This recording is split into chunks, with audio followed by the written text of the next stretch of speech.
अलग और अद्भुत कार्य करने के लिए मनुष्य पर्याय मिली। कभी आपने सोचा कि मुझे अपूर्व अपूर्व काम करना है? कौन सा कार्य करना है मुझे अपूर्व अपूर्व कार्य करना है। अपूर्व अपूर्व का मतलब है जो हमने किया नहीं अभी तक। अभी तो हम पूर्व पूर्व काम कर रहे हैं, अपूर्व कहाँ कर रहे हैं। और पांच इंद्रिय के विषय तो वही के वही जो पहले थे। ये तो कोई अपूर्व काम नहीं है। आप स्पर्शन में लगे, रचना में लगे, घ्राण में, चक्षु में, कर्ण में लगे, या पदार्थों में दौड़ लगा रहे हैं, या वैभव के पीछे भाग रहे हैं। वही राग है, वही द्वेष है, वही क्रोध है, वही मान है, वही मायाचार्य, वही लोभ, ईर्षा, बेमनस्ता, व्यभाविक परिणाम है। सब कुछ वही तो है। ये तो सब पुराना है।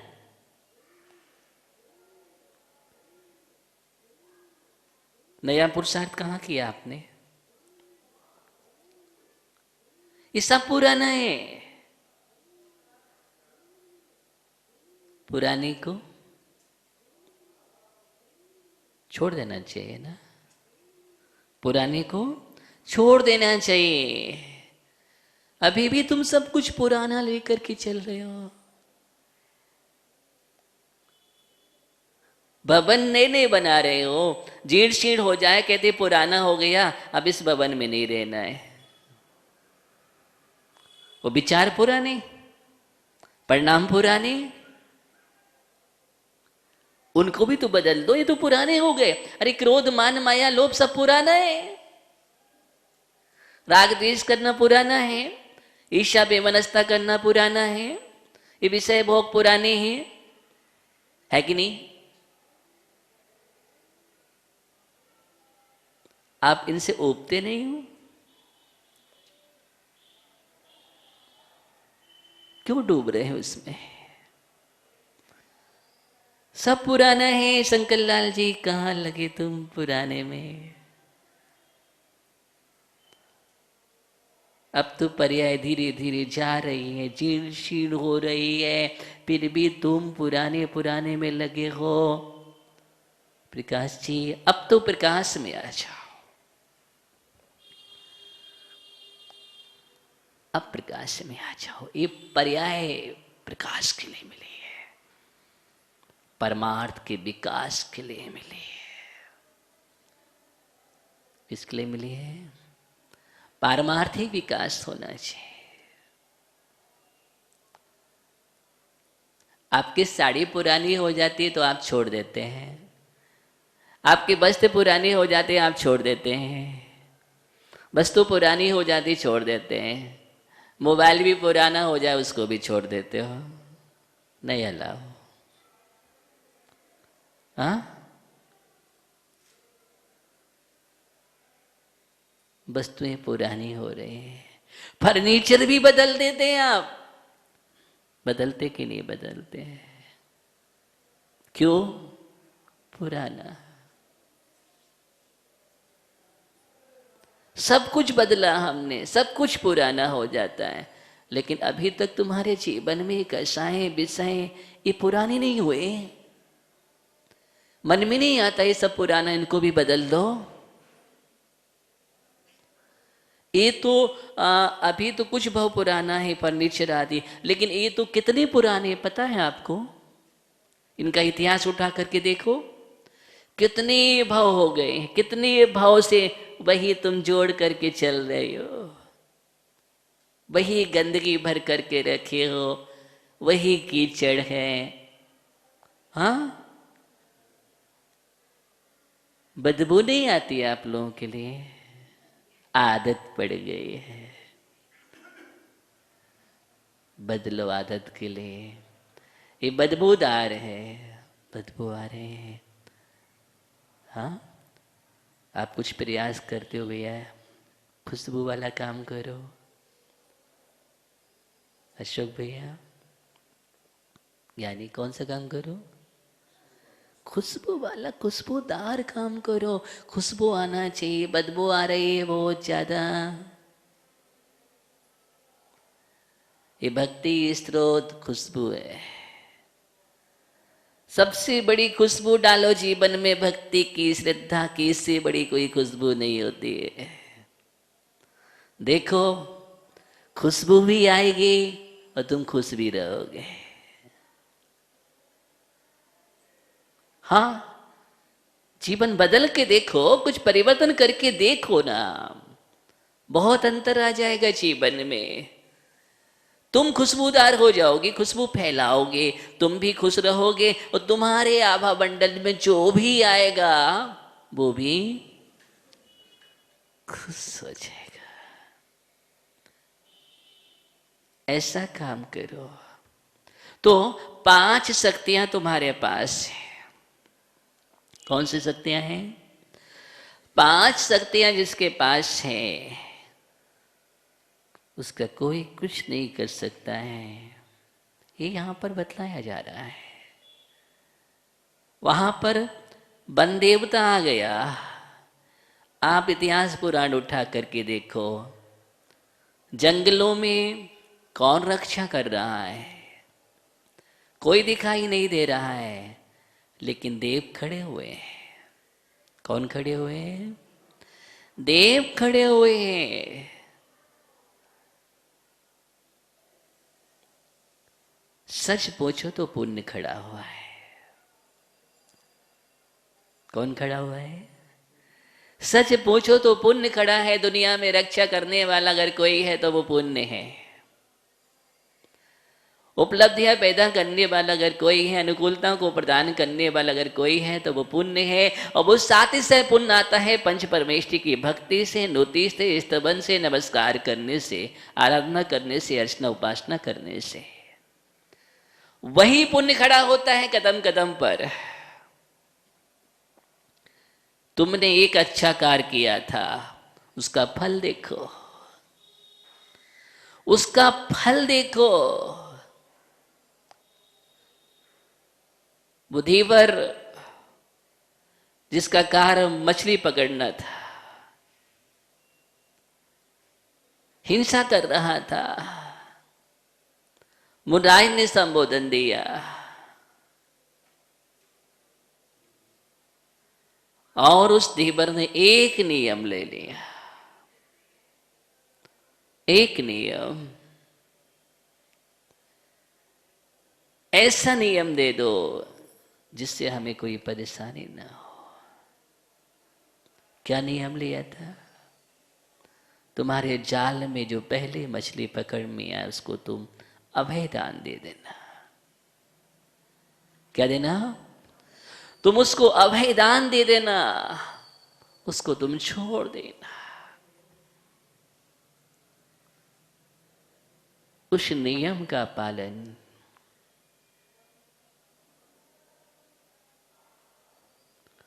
और जब वो अगली पर्याय में पहुंचा, बालक खेल रहा था, वहां से मुराय निकले। मुराय ने कहा यही बालक इस नगर का नगर सेठ बनेगा। क्या बनेगा? नगर सेठ बनेगा। वहां के नगर सेठ ने ये बात सुनी, उसको ईर्ष्या हो गई, उसके अंदर काले परिणाम जागृत हो गए, बुरे विचारों से भर गया कि ये बनेगा। मैं देखता हूं कैसे बनेगा। और उस सेठ ने उस बालक को उठा करके चंडाल को सौंप दिया मारने के लिए। इसके लिए मारने के लिए चंडाल को सौंप दिया। चंडाल ले जाता है उस बालक को मारने के लिए, लेकिन जैसे ही मारने के लिए तैयार होता है और उस बालक की मुद्रा को देखता है वो चंडाल, चंडाल के अंदर भी दया आ गई।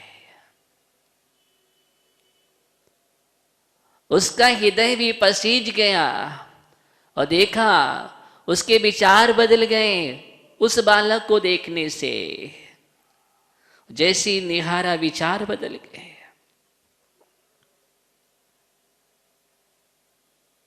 और उसने सोचा इसने क्या अपराध किया है, ये तो पुरुषोत्तम बालक, इसने क्या अपराध किया है, ये निरपराधी को मैं क्यों मारूं, इतना अच्छा बालक है, मैं क्यों हिंसा करूं इसकी। तो सेठ के काले विचार हैं, उसके अंदर ये परिणाम बुरे हुए हैं, मैं बुरा क्यों करूं। किसके अंदर भाव हुए, एक चंडाल के अंदर।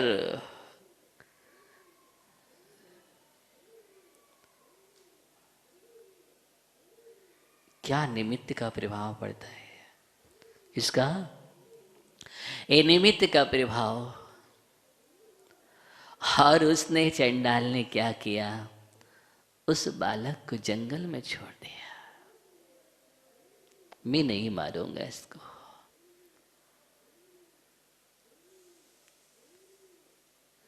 जंगल में छोड़ दिया उस बालक के लिए। अब जंगल में कौन,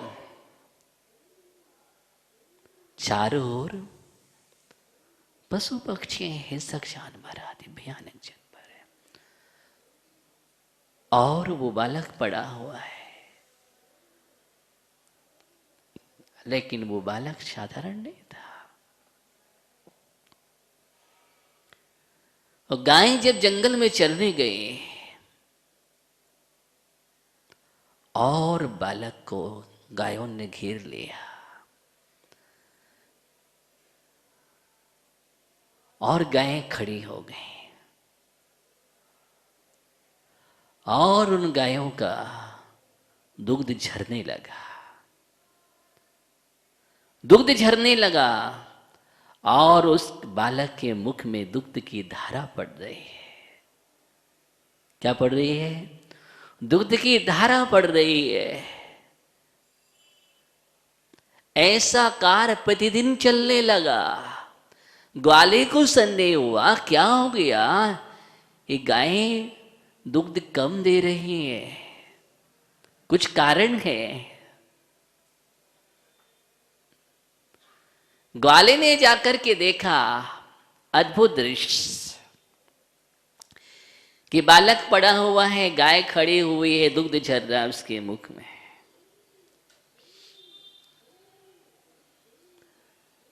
अब बतलाइए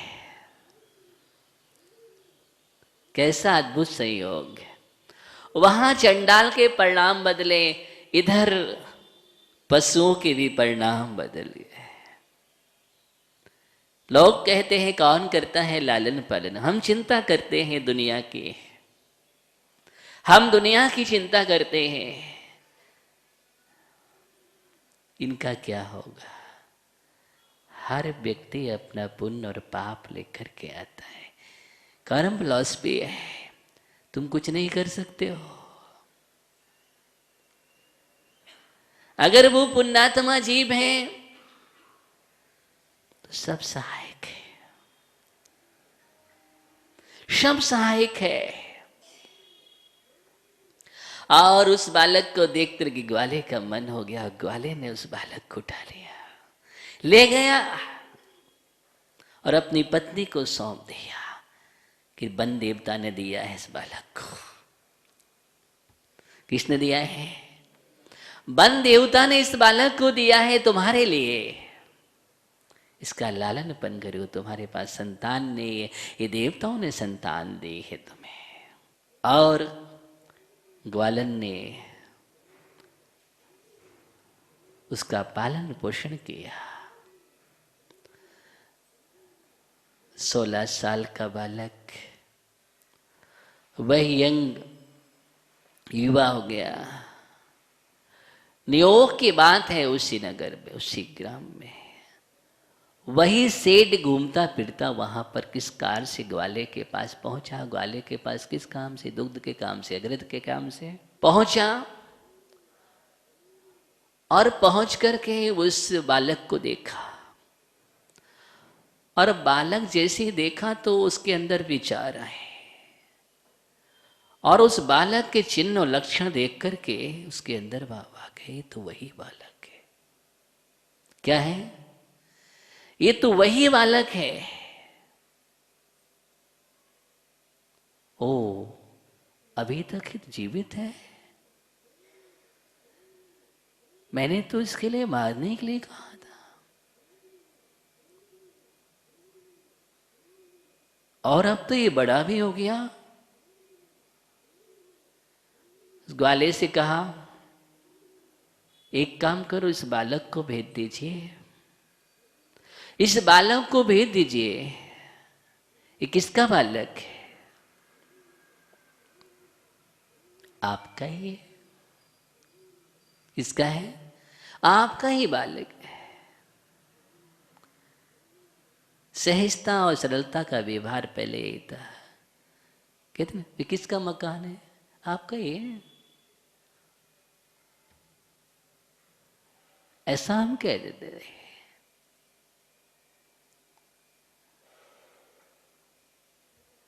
और सेठ ने कहा, इस बालक को घर पर भेज दीजिए, तब तक ये पैसा लेकर के आ जाएगा। जो हमने घृत आदि लिया है, ये पैसा लेकर के आ जाएगा, इसको भेज दीजिएगा घर पर। और हम कागज में लिख करके देते हैं कुछ। और उसने, सेठ ने लिख करके दे दिया एक कागज में।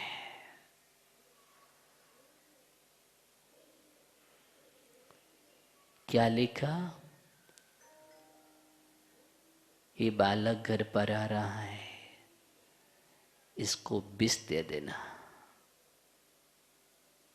क्या देना? इसको विष दे देना।